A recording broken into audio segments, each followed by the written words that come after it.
Good morning with सभी आपको एक बार फिर खुशामदीद कहती है। और जिस तरह मैंने आपसे क्या कहा था, यस, एक बहुत ही यूनिक सेगमेंट में आपके लिए लेकर आई हूँ और वो है स्पेशली रेकी। और ये रेकी है क्या चीज़ है, रेकी के बारे में हम थोड़ी, मुझे भी बिल्कुल नहीं मालूम। ये रेकी है बेसिकली कुछ मैजिक वगैरह है, कुछ डिफरेंट है, कुछ हेल्थ से रिलेवेंट है। I don't know, this a question mark. Relevant मैं ये कहूँगी कि ये आपकी बहुत सारी प्रॉब्लम सॉल्व कर देता है। तो आज हमारे दरमियान यहाँ पर मौजूद हैं grand master recce Mahmood Alam साहब। अस्सलाम वालेकुम सर, कैसे हैं आप? ठीक है। अच्छा, इसे क्या कहेंगे, हेप्नोथेरेपिस्ट भी कहेंगे हम लोग? नहीं, असल वो रेकी तो असल माइन है, लेकिन वो हेप्नोथेरेपी यानी हेप्नोटाइज करके इलाज भी करता हूँ। अच्छा, मेरे ज़हन में पता है हेप्नोटाइज आ गया था। नहीं, ये सारी चीजें से होता है। NLP, EFT, reiki, mind power के जरिए इलाज करता हूँ जिससे माइंड पावर सही हो जाए। अरे क्या जुमला इस्तेमाल किया, माइंड पावर।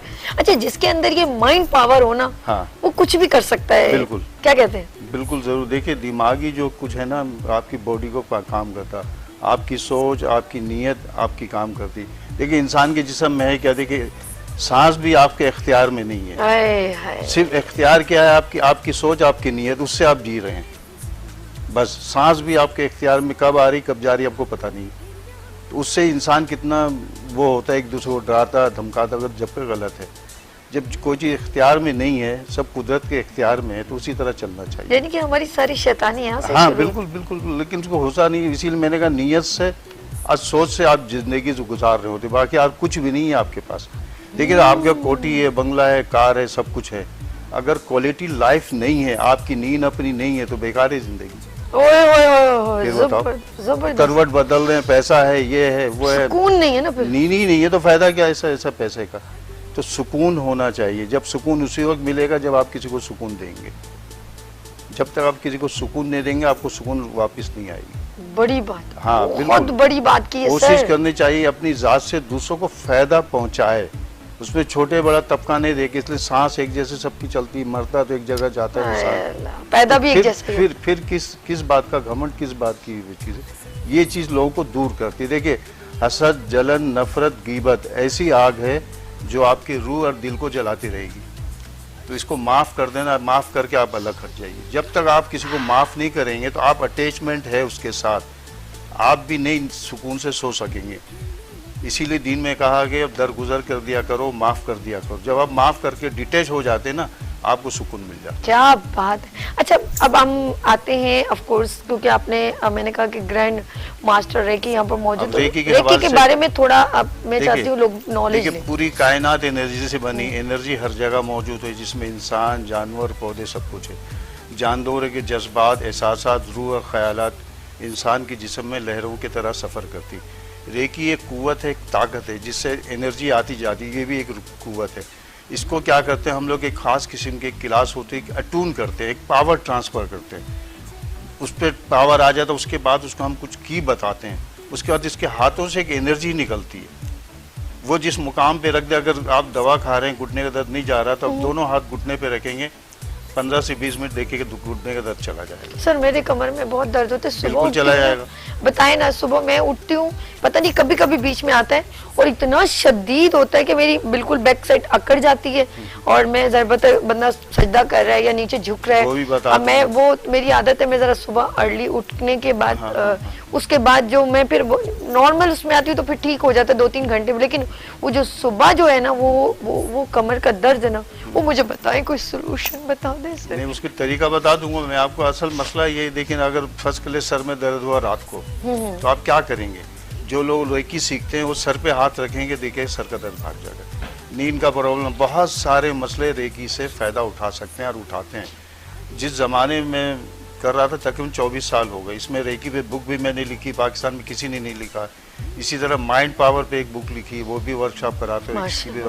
उसमें लेकर आनी थी ना कोई माइंड पावर पे। सीखने के बाद ये होता है कि आपको किसी जाली पीर फकीर के बाद भागना नहीं पड़ेगा। हाय तौबा तौबा करें। हाँ, नहीं, आप अपनी मदद अल्लाह को राजी करके खुद करेंगे। आपको इतना सिखा देते हैं कि आप अपने मसाइल खुद हल सकते हैं। लेवल 1 जो है, हाथ रख के इलाज करते, कहीं भी तकलीफ हो।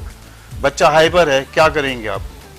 जाए दवा खिलाएंगे तो टून हो जाएगा बच्चा। दवा जाएगी दिमाग में, उसको स्लो कर देगी। सही है। रेकी से बच्चा सही हो जाता है। गुस्सा, बेचैनी की कैफियत, हाइपर, ये लोग लेके आते हैं मेरे पास इलाज कराने की, भाई सर ये जो ना 2 स्कूल में बच्चा मारा पीटा, नाम कट गया, अब क्या करें। फिर उसकी हम थेरापी करके उसके दिमाग से निकालते हैं, फिर जाके क्या निकालते हैं? दिमाग से निकालते हैं जो उसके दिमाग में चल रहा होता है, उसको ट्रांस पे ले जाके। सर वो क्या होता है, वो जो घड़ी पे यूं टिक? नहीं वो तो पेंडुलम, वो तो बाद में बताऊंगा, अभी तो बहुत ये भी आपसे रिलेवेंट हाँ, है? वो भी है। वो क्या पूरी हमने तो मूवीज देखी है, वो पूरी स्टोरी सुनाना शुरू कर देते हैं और हम लोग वो विजुअलाइज हो रहे होते हैं, वो सारी दिखाते करवाता हूँ, वो भी मेरे पास है। वो बंदा वाकई में टोन होकर सोता है या ड्रामा करता है? हो जाता है वो तो। काफी टेक्निक है जो दिमाग की आपको दवा से बचाता है। आप मुझे लाइव शो में ऐसे कुछ सुला सकते हैं? टाइम लगता है थोड़ा सा, लेकिन बेकार शो आपका ये हो जाए फिर लोग कहेंगे हमारी ये क्या होगा, उसको सुला दिया सुला के चलेगा, इसलिए समझना। ऐसे दूसरे बहुत सारे मॉर्निंग शो में किया, उसमें करके दिखाया। अच्छा हाँ होता है। तो उससे ये है कि सीखने से ये होता है कि आप अपने घर को मैनेज कर लेते हैं। ठीक है। लेवल 1 हाथ रख के करते हैं, लेवल 2 जो है, ये देखिए इंपॉर्टेंट चीज बता रहा हूँ, उससे जो आप बैठ के ना, जैसे रिश्ता नहीं आया, फ्लैट नहीं बिका, मकान नहीं बिका, शौहर मियाँ बीवी की लड़ाई है, मुझे बताइए। जो शौहर जो होता है वो बहुत, अगर उसको उसके फैमिली इतना, उसकी बहन उसकी माँ उसको इतना डरा देती है तो वो अपने बीवी के हाथ से पानी तक नहीं पीता। एक बात बताऊं, अब वो तावीज गंडों से तो बेचारी अब गई, अब वो कैसे उसको रेकी करे कि मेरे शौहर जो है घर में स्मूथ रहे, हर वक्त बच्चों पे गुस्सा ना करे? क्या हर चैनल में कहता है, देखिए बेटी की शादी तो करते हैं आप लाखों रुपए, लेकिन बेटी को कम से कम रेकी सिखा कर भेजे, वो मैनेज कर लेगी। नहीं मैनेज कर लेगी, उसको एक जज्बा आ जाएगा। बेटियां नई घर जाती ना घबराती, जाहिर अपना घर छोड़ के जाना आसान काम नहीं है। तो जब भी कोई आते मेरे पास डरते हैं तो मैं कहता बेटी आप शादी होके जा रही, समझ लो 6 महीने ट्रेनिंग के। मुझे तो ऐसा लग रहा है रेकी जो है ना, जैसे अपने का बेटी को सिखाते हैं। अच्छा ये कोई नेगेटिव काम नहीं, का एक दूसरा नाम ऐसे लग रहा है कि सब्र, नेगेटिव चीज नहीं है इसमें। नेगेटिव काम ले ही नहीं सकते आप। ठीक है। हाँ, तो आप अपने घर को सही कर सकते हैं। अगर शौहर को गुस्सा आता तो वो सर पे हाथ रखेगी तो गुस्सा कम हो जाएगा, मसले वो हल कर लेंगी, बहुत हल कर लेंगे। सर बहुत सर पे हाथ रखो, सर दबाओ, कोई बात नहीं है ना, कोई मसला नहीं है। आप देखिए ना, आपके जमाने में कहाँ कोई हाथ रखते, वरना कहीं जाए आए तो सर पे हाथ रखते थे ना सबकत का। अब कहाँ रखते? हेलो हाय हाय हाय करके हाय हाय हो रहा है अब मैं क्या बोलूं, पहले खुदा हाफिज कहते थे, सर पे हाथ रखते थे, अब तो वो हाय हाय का, अब हाय हाय में हो रहा है ना। सही कहा, इसीलिए तो हेलो हाय सही कहा। हमने अपनी उससे हट गए ना। नहीं सर, अस्सलाम वालेकुम किया मैंने हॉल में जब आई। आपको तो नहीं बोल रहा हूँ, लेकिन देखिए ना पहले जमाने में होता था एक साथ एक दस्तरखान खाते थे, करते थे, अलग अलग खाते हैं, सब खाते हैं। अब लोग आते हैं मेरे साथ पेशेंट लेके, पूछते हैं सर मेरी बेटी ना अब अकेले दरवाजा बंद कर दी थी, क्या वजह है? तो मैं बता देता हूँ, वही वजह निकलती है कि कुछ ना कुछ है। जब से ये आया जो देखते हैं ना, ये बहुत बिगाड़ दिया। सर ये क्या? में नहीं पता आपको ये क्या है जो आपके पास नहीं है क्या? I don't know. अच्छा मोबाइल। हाँ ओके, सॉरी अच्छा, सारी वो डेटा ट्रांसफर हो रहा था, शैतानी डेटा। हालांकि बहुत प्यारी प्यारी चीजें हैं, हर चीज है, लेकिन बच्चों को संभालना चाहिए। देखिए मैंने और भी जगह कहा कि 11 साल जैसे ही बच्चे की उम्र हुई तो उसको कंट्रोल करें, नहीं करें 11 साल से लेकर 17 साल तक बच्चे बिगड़ रहे। इसलिए हार्मोन चेंज होता है, जिस्मानी कैफियत सोच चेंज होती है, वो बिगड़ जाते हैं, फिर वो स्कूल नहीं जाते, पढ़ते नहीं, वो प्यार मोहब्बत उल्टी सीधी चक्कर में पड़ जाते, फिर उसको गुस्सा आएगा, नफरत आएगी, फिर वो छोड़ दे, फिर और वो उसी तरफ आगे वो जा थोड़ा आगे वो जाए। कहाँ पढ़ रहे बच्चे, आप देखें ना, यही तो हाल है। नहीं तो बिल्कुल बच्चे को पढ़ाए, थोड़ा तवज्जो दे, यही आपका सरमाया है, यही करेंगे।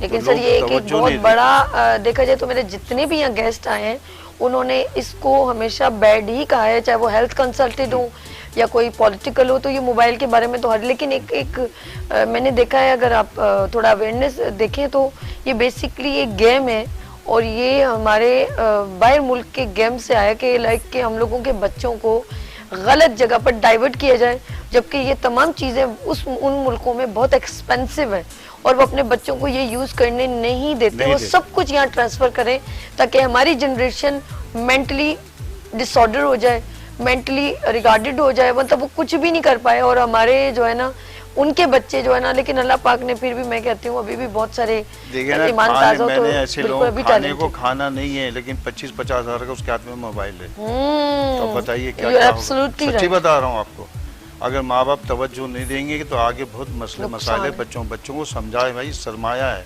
हम तो चले जाएंगे लेकिन इन्हीं को संभालना है, इनको अपनी खानदानी चीजें बताए, रिवायत प्रॉब्लम पता है क्या सर, ये रेकी सिखाए मुझे, देखें चले मैं आपकी बात मानी, अब बुराई है, आपने देखा होगा दुनिया बनी अच्छा बुरा दोनों साथ, और मेरे रब ने ही ये बनाया ताकि वो जज कर सके कौन अच्छा है कौन मेरी तरफ तवज्जो। एक घर है, उनके अम्मी अबू बहुत अच्छे, मोबाइल भी छीन लिया, बच्चे उनके कोई 8 साल का है, कोई 10 साल का है, कोई 12 साल का, लाइक अब वो जाहिर सी बात है बच्चों को उन्होंने बहुत अच्छी तरबियत भी दे दी, समझा भी दी, लेकिन वो जब बाहर जाते हैं तो डाइवर्ट होते हैं कि यार हमारे अब्बू तो ऐसे, देखो उनके अब्बू कितने अच्छे, उनको अपने अब्बू में कंपेयर कर रहे हैं अपने बाप से कि मेरे वालिद साहब जो हैं वो देखे हमें इन चीजों से महरूम करते हैं, और जबकि दूसरों के हाथ में इतने इतने महंगे 1-1 लाख के मोबाइल है, आईफोन मौजूद है। तो अब उन बच्चों को वो पेरेंट्स कैसे रेकी के थ्रू पॉजिटिव करें, कर सकते हैं, बताइए जरा टेक्निक बताइए। रेकी सीख जाए, या तो फिर जब बच्चा सो जाए, एक टेक्निक मैं बता रहा हूँ, जब बच्चा सो जाए, सोने के 5 मिनट के बाद जो दिमाग का चौकीदार है ना वो सो जाता है। आप समझेंगे चौकीदार क्या होता है। ठीक है। जब सो जाता है तो माँ सीधे कान पे जाके चुपचाप से बैठ के आप क्या चाहती हैं वो आस्ते आस्ते बोलें, तुम बहुत प्यारे हो, बहुत अच्छे हो, हमारा कहना मानते हो, घर का काम करते हो, सुबह उठ के सलाम करते हो, घर की ख्याल करते हो, दिल लगा के पढ़ते हो, रोज करे 40 दिन, देखिए बच्चा आपका कहना मानने लगेगा। ये खास टेक्निक आपको बता दिया, करके तो देखें आप, देखिए आस्ते आस्ते आस्ते चेंज हो जाएगा। और अपने बच्चे को आप जैसा कोई भी नहीं है, सब कॉन्शियस में उसकी बात जाएगी। जो करते हैं हमारे कॉन्शियस सब कॉन्शियस का मसला है। जो ये मैं बोल रहा हूँ ये सारे सब कॉन्शियस में है, तो मैं कॉन्शियसली बोल रहा हूँ आपको, जो हमारे दिमाग में जमा है ना वो। इसीलिए बच्चे को अपने अपने खानदान के मुतालिक बताएं। इसीलिए मैं कहता था कि रात का खाना पहले ये होता था एक दस्तरखान में बैठ के खाते थे, अभी कहाँ है। एक दस्तरखान में दोबारा रिवायत डालें, डालने के बाद फिर पूछें, दिन भर आपस में डिस्कस करें दिन में क्या किया। अगर बच्चा स्कूल में लड़ाई करके आ गया तो उसको डांटे नहीं, उससे ये पूछे बेटा आपसे कोई गलती थी नहीं, ये नहीं कहा तुमने गलती क्या किया। टोन चेंज करें, टोन से बहुत बड़ा फर्क पड़ता है। बहुत प्यारी बात, समझे ना, बहुत प्यारी बात। आप ये कहे प्यार से बेटा आपसे कोई गलती थी नहीं तो वो बताएगा, अगर आपने डांट दिया तो वो नहीं बताएगा। तो टोन चेंज कर खाना खाने के बाद एक मीटिंग करें, रोज बच्चों को समझाएं कि क्या किस तरह जिंदगी गुजारना। सर हम खाना खा रहे होते हैं, हाँ हेलो, हाँ गलत है ऐसे तो खाना, ऐसे खाने वाले को क्या होता है, वो खाना पेट में नहीं जाता, देखिए मोटा हो जाता है वो। बिल्कुल खाने तवज्जो दे के, का एहतराम भी तो खत्म हो जाता है। खाना खाने में तवज्जो दे के खाएंगे, आपको जिस्म को लगेगा, आपको बीमारी उमारी। आप जब इधर देखिए ना, बातें करते हुए जो खाते हैं ना, आज आपको बताएं जैसे खाना खाते हुए बात करते हैं उसको अक्सर गैस की तकलीफ हो जाती है। होता है क्या, खाने के दौरान बोला ना तो मैदा का मुंह खुला हुआ होता है तो वो गैस चले जाती, फिर वो निवाला डाले तो गैस तो बीच में चलेगी, उसको बीपी का मसला आ जाएगा, ब्लड प्रेशर का, गैस का मसला आ जाएगा। तो खाना खाने में जो बताया गया है खामोशी से, हमारे कितनी सारी बातें हमें पहले से बताई गई कि खाते वक्त बात नहीं करते, तो जो हमारे दीन ने बताया हम लोग हट गए, हम लोग बिला वजह उल्टी। इसीलिए तो बीमारियां क्यों नहीं जा रही हैं। फिर जब परेशानी होती है तो फिर खड़े हो जाते हैं अल्लाह अकबर करके उसी के सामने खड़े। फिर बताएं, फिर हम उसी से माफी मांगते हैं, किसी को माफ नहीं करते, सुकून वहीं मिलता है। फिर देखा ना, फिर माशाल्लाह कुरान शरीफ निकाल कर पढ़ना शुरू करते, भाई इतने पढ़ो, ये पढ़ो, तो पहले से पढ़ो भाई। जो है आपके पास उसका शुक्र अदा करें, नहीं है उसके लिए दुआ करें, हसद नहीं करें।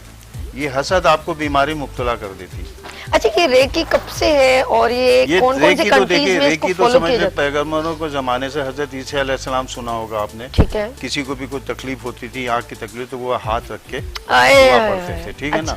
उसके बाद वो गायब हो गई। फिर इसके बाद हुआ 1922 में जापान के एक डॉक्टर मिकाई यूसुई, उन्होंने दोबारा दरियाफ्त किया। उसका तरीका है, मैं थोड़ी सी स्टोरी सुना देता हूँ। श्योर। वो जो है यूनिवर्सिटी में पढ़ाते थे, तो वहाँ के लोग होता ना जैसे सवाल करते बच्चे, तो उन्होंने कहा कि पहले ज़माने में जो पैगंबर होते थे हाथ रखते तो शफयाब हो जाते, तो आज क्यों नहीं।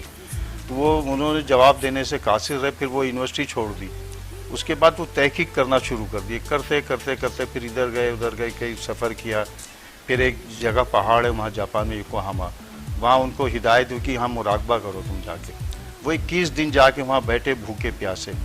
फिर उनको एक कुछ नसीहतें हुई, मालूम हुआ, तो फिर वो उतर के आ रहे थे पहाड़ से, तो उनके अंगूठे में चोट लग गई, तो वो अपने अंगूठे को दोनों हाथ से हीलिंग करी, खून बंद हो गया। फिर और नीचे उतरे तो देखा तो एकदम भूखे प्यासे थे। पूरी स्टोरी बता रहा हूँ आपको। तो एक खातून का घर मिला, तो उन्होंने कहा आप बहुत भूखे हैं, आपको खाना दे दें? बोले हाँ। तो बोले ऑयली खाना नहीं देना। तो वो उबले हुए खाना लेकर आई, तो एक कपड़ा बांधी हुई थी गाल पे, तो उसे इसको क्या है, बोले इसके दांत में दर्द है। तो उसको बुला के बिठा के दोनों हाथ रखे, तो उसका दर्द भाग गया। उसके बाद इनको वहाँ से ये चीज़ें नसीब हुई, अता हुई। उसके बाद वहाँ फिर एक जापानी, 2 जापानी से कि फिर एक गैर जापानी खातून थी, मिकट टकाटा, हवाई की रहने वाली थी, वो जापान के, वहाँ से सीखी, फिर अमेरिका फिर यहाँ आए, फिर आस्ते आस्ते पूरी दुनिया में करते हैं, अपने अकीदे के हिसाब से करते हैं। रेकी के मतलब कायनाती एनर्जी, रे के मतलब कायनाती, की के मतलब कुव्वत, और कायनात बनाने वाले बेशक। उसी से जब आप करेंगे, आपको सिखाएंगे, आपकी हथेली देखिएगा गर्म होते शुरू हो जाएगी जब भी आप करेंगे। तो वो जाके जब आप रखते हैं, जब मुकाम पे दर्द होता है तो ट्यूनिंग हो जाती है और बंदा देखता है कहाँ गया। और टोटल जो है नेगेटिव जरा भी। लेकिन सर इसमें सबसे प्यारी बात है कि पॉजिटिविटी है। हाँ। एक आपकी नीयत काउंट करती है, आप दूसरे को रिलीफ देना चाहते हैं, तो अल्लाह पाक उसके लिए खुद ही फिर रास्ता बना देता है। मेरे पास हर मकतब फिक्र के लोग मुफ्ती भी सीख के गए, दूसरे भी सीख के गए। मैंने बुक लिखी है, इसलिए लोग सिखाते, वो इंग्लिश का, वो अंग्रेज का निकाल के दे देते। मुझे उस जमाने फिक्र हुई थी, बेचारे हमारी खवातीन, स्पेशली खवातीन सफ़र करती हैं, उनके लिए घर में ज़्यादा बोझ होता है, आपको पता ही है। तो फिर मैंने उर्दू में बुक लिखी उस जमाने में, जब रेकी को जानता नहीं, तो 2003 में फिर वो बुक देता। बुक में बहुत सारे इलाज का दिया हुआ, जैसे अभी आप बता रहे थे, हमजाद है, चक्रा है, ये सब दिया, लेकिन सही हो जाते हैं बगैर दवा की। आप सोच देखें ना, आप एक मिसाल चले आ रही ना कि यार वो काली बिल्ली गुजर गई, तो सुना होगा। Yes sir, yes. यार कुछ हो जाएगा। हुआ क्या, जब काली बिल्ली गुजरी तो आपने अपने माइंड को मैसेज दे दिया कुछ हो जाएगा, तो आपका दिमाग आपको करके दे दिया। आपने कह दिया कुछ हो जाएगा ना, तो आपका सब कॉन्शियस माइंड फिर आपको वही करके देगा, देखेगा या तो पंचर हो जाएगी गाड़ी या किसी लड़ाई। मैं नाज़रीन से यही बताऊं जी, नाज़रीन जिस तरह भी महमूद आलम साहब हमारे दरमियान मौजूद हैं और गुफ्तगू हो रही है रेकी के ऊपर, और बहुत सारे लोग ऐसे हैं जो अपने इर्द गिर्द हमेशा एग्रेसिव रहते हैं। मैं सही कह रही हूँ सर? बहुत सारे लोग हैं जो एग्रेसिव रहते हैं और वो, अच्छा मैं यहाँ पर आ जाऊँ, सॉरी, अच्छा बहुत सारे लोग हैं जो एग्रेसिव रहते हैं और टेंशन में रहते हैं हर वक्त, उनकी टेंशन नहीं ख़त्म होती है और वो हर वक्त दूसरों को अपने से कंपेयर करते रहते हैं, जिसकी वजह से वो हमेशा ना खुश रहते हैं और वो कभी भी ना अपने लिए बेहतर होते हैं ना दूसरों के लिए बेहतर बन सकते हैं। तो मैं इनकी गुफ्तगू से एक चीज़ बहुत ज़्यादा ले रही हूँ, जो वेव्स जिसे कहते हैं, कि इंसान की सबसे इम्पोर्टेंट चीज़ है कि वो जब भी किसी के लिए, हम लोग कभी किसी को कुछ अच्छी बात बताते हैं ना, तो बेलौस होके बताते हैं कि ये रिलैक्स हो जाए, तो उसके अंदर खुद ब खुद शिफा भी मौजूद हो जाती है, आसानी भी मौजूद हो जाती है। लेकिन जब आपके दिमाग में कि इसको ये ना मिले, शैतानी हो, तो वो पूरा एनवायरमेंट, वो आपका जो ऑरा है ना, वो सारा नेगेटिव वेव्स पे भर जाता है। सर प्लीज ओवर टू, आप क्या कहना चाहेंगे? ओरा जो बताया आप सही, देखिए ओरा जो होता है ना, वो एक समझ ले एक शेल होता है, जैसा आपको समझा दो आसान लफ्ज, जैसे अंडे की जर्दी है, अब उसका ओरा है सफेदी, उसको महफूज रखा हुआ ना, अगर सुराख हो तो आप हम नहीं खरीदते कि अंडा खराब हो। बिल्कुल। इसी तरह हर इंसान का एक ओरा होता है। ओरा खराब कब होता है? जब आप किसी के मुतालिक नेगेटिव सोचेंगे, हसद करेंगे, जलन करेंगे, नफरत का, आपका ओरा खराब हो जाएगा, वो बीमारी उसकी आपको आके लग जाएगी। इसलिए आप बैठे हुए आप उसके बारे में सोचे, उसका गाड़ी है, ये है, वो है, तो उसका तो कुछ नहीं किया। बिल्कुल। आपका माइंड आपको तैयार कर रहा, तो उसको साफ करने का तरीका मैं आज बता देता हूँ। हफ्ते में एक दफ़ा ख़वातीन हो, हज़रात हो, ज़रूर नहाएं। उससे क्या होता, पहले ओरा बीमार होता, फिर बीमारी पड़ गई। आपने सुना होगा ना, यार इस शख्स से मैं मिली तो मेरी तबीयत अजीब सी हो गई। वजह क्या है? उसका नेगेटिव ओरा था, आपके ओरे से टच हो गया। हाँ, बीमारी इसी तरह तो आती, आपके ओरे से टच हो गया। तो उसको तरीका ये है कि हफ्ते में एक दिन, जैसा नहाते हैं, साबुन से नहाने के बाद एक जग पानी ले लें अलग से, उसमें 1 चमचा नमक डालें, उसको हल कर लें, सर से ऊपर डालकर फिर सादा पानी डाल लें। देखिए दिन भर आप तितली की तरह उड़ेंगे। या अगर आप शादी में जा रहे हैं तो नमक के पानी से जाए, आपका ओरा साफ रहेगा, आपको नजर नहीं लगेगी। अच्छा, कभी कभी ये भी होता है, ये नजर को तो मैं बरहक कहती हूँ कि कभी कभी हम लोग किसी इवेंट से वापस आते हैं, मैं इतनी थकावट, मुझे ऐसा हैवी सा लगता है, जिस्म भारी नजर लगे आपके ओरा में, तो अच्छा बहुत जल्दी। मेरी वालदा अल्लाह उनको बख्शे, वो कहती थी तुम्हारा खून हल्का है, मुझे नहीं मालूम ये क्या लफ्ज है, वो अपने हिसाब से टेक्निक से कुछ कहती होंगी, लेकिन मैं इतनी मतलब तकलीफ में, मोहब्बत बहुत करती हूँ अपने भांजे भतीजे से, मोहब्बत से भी लग सकती है, जरूरी मेरी अपनी बहनों से, भाभीियों से, तो मैं कुछ अपनी चीज भी तो मैं ये ले लो, ये कर लो, अपने आप को नहीं, उनके लिए पहले सोचती हूँ। तो वो मोहब्बत की नजर भी मैं कहती हूँ इसीलिए लग जाती कहा है। जाता माशाल्लाह कहा करो। अच्छा नहीं करते ना। अगर बच्चे को देखे, मासूम बच्चे को नजर लग जाती है, हाँ, उसका तरीका ये है कि आप नमक का पानी बनाएं, जी जी। कॉटन भिगोए, उसको एंटी क्लॉकवाइज उतारे सर से लेके 7 दफा, उसका ओरा हट जाएगा। यार ये सारे अम्मी वाली टेक्निक बता रहे हैं, हमारी अम्मी भी नमक बिल्कुल। से ओरा देखिए, उतारती बच्चा खेलने कूदने लगेगा, इसलिए ओरा में नजर लगती है। और कहाँ नजर लगती, मैं तो 2-3 जगह पूछूंगा, लो कोई नहीं नजर लगती, भाई कहाँ लगती बताओ।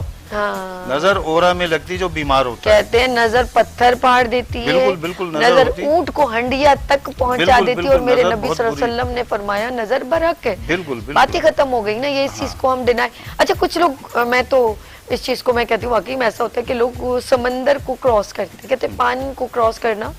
फिर वही बात है, आपने भी कहा कि हाँ, असल उसकी वजह क्या है, देखिए बहुत से लोग कहते हैं ना मैं समुद्र में जाके बैठी या सुकून हो गया, होता है क्या आप बताते हैं। जब आप वो समुद्र किनारे बैठते हैं ना, वो नमकीन हवा आपके अंदर भी जाती है। अरे बाप रे सुन बाप। लीजिएगा, आज सभी लोग जाते हैं, अंदर भी जा रही है और ऊपर भी हवा लग रही है, तो आपका ओरा साफ हो गया, हाँ। आप सुकून से आ गए। ठीक। तो आप घड़ी घड़ी जहाँ समुद्र में बेचारे क्या करेंगे। मेरे पास फोन आते रहते ना बाहर से, इधर से, पूरी दुनिया से, तो उनको मैं नमक का बोलता, अब नमक के पानी से नहाए सही हो जाएगी। क्या बात है हाँ, सर। जिस समुद्र में इसीलिए लोग बैठे, वो नमकीन हवा जाती है तो आपकी सांस के अंदर भी जा रही है और बाहर भी आ रही है, तो उससे आपका ओरा साफ हो गया, आप सुकून से वापस आएंगे। सर बहुत अच्छा लगा आपके साथ। अब जाते जाते अपने नाज़रीन को कोई मैसेज। अच्छा एक कॉलर हमारे इधर में। हेलो अस्सलाम वालेकुम। हेलो। जी अस्सलाम वालेकुम। वालेकुम अस्सलाम। कराची से नफीसा बोल रही हूँ। जी नफीसा जी, क्या पूछना है मेरी बहन? मुझे डॉक्टर साहब से ये पूछना था कि मेरी बड़ी बेटी है जो वो मतलब जरा जरा सी बात पे उसको रोना बहुत आता है ना। अब वो माशाल्लाह डॉक्टर है, लेकिन अब ये कि तकरीबन माशाल्लाह सब बच्चों की शादी वगैरह हो चुकी है, इसका अभी तक मसला सॉल्व नहीं हुआ है, तो वो जरा बाकी बच्चियां टॉर्चर वगैरह करती हैं, तो इस चीज को इसने अपने अंदर बहुत हावी कर लिया है। तो मतलब बिल्कुल ही बहुत ही जैसे ये गुस्सा करती है, जैसे रो पड़ती है, मतलब जरा जरा सी बात पे इसको रोना बहुत आता है। तो मुझे डॉक्टर साहब से पूछना था, और ये कि मतलब डॉक्टर साहब का कराची में होते हैं, कहाँ होते हैं, मतलब कोई इनका एड्रेस वगैरह, क्योंकि हमारी रिहाइश तो कराची में है ना। ठीक। और छोटी वाली है वो तो बिल्कुल ही गुमसुम, जैसे वो ज्यादा बोलती नहीं है और बहुत ज्यादा वो बस चुप रहती है जैसे। और मैं मतलब अरसा 6 साल से मैं अपनी बच्चियों को जैसे समझे अकेले ही पाल रही हूँ, मेरी जैसे अलहदगी हो चुकी है इस तरह। तो मतलब मुझे जरा डॉक्टर साहब से मशवरा करना था कि मतलब मैं इनको किस तरह डील करूं, या फिर मैं डॉक्टर साहब के पास लेकर जाऊं अगर ये कराची में होते हों, या मुझे मशवरा दें, मेहरबानी होगी आपकी। ओके, बहुत शुक्रिया आपने कॉल की। जी अच्छा देखिए, इस बच्ची के जो मसले मसाइल पहले से है और इसके सब कॉन्शियस में गया, जब ये अकेले बैठती ना तो फिर इसको गुस्सा आता है, फिर गुस्से के साथ साथ रोना भी है, जो काम नहीं होते ना फिर दिमाग रुलाता भी है। तो इसको जो ना हकीकत है, इसको कुछ थेरेपी करेंगे तो सही हो जाएगी। हाँ, ऑफिस तो मेरा तारिक रोड पे मारोस पार्लर के पीछे है, दोपहर 12 बजे से 6 बजे तक खुलता है। बस बहुत इजीएस्ट है, आप लोग आ सकते हैं, इनसे मिल सकते हैं। सर जाते जाते ये खूबसूरत सा मैसेज कर दें, टाइम इज ओवर। ये आपका क्या देना मैसेज, सब मासूम लोग हमारे अच्छे हैं, बस ये है कि अपनी जात से किसी को तकलीफ ना दें, सबसे बड़ी बात अपनी जात से तकलीफ ना दें। जो आपके पास है उसका शुक्र अदा कर, नहीं उसके लिए दुआ करें, बस गुड हो गया। सबसे बेहतरीन मैसेज सर ने दे दिया। और ये एक अभी छोटा सा सेशन आपके साथ है, लेकिन इंशाल्लाह नेक्स्ट वीक फिर हम आपके साथ ज्वाइन करेंगे। और आज है थर्सडे, नेक्स्ट थर्सडे आप हमारे साथ इंशाल्लाह। बहुत लंबी है इतनी चीज बताऊंगा, आप देखें लोगों को फायदा होगा इंशाल्लाह। Okay okay, thank you sir, thank you so much. जी नाज़रीन, हम लोगों ने यहाँ पे लेने छोटी सी ब्रेक, और मिलते हैं ब्रेक के बाद गुड मॉर्निंग विद सभी के साथ।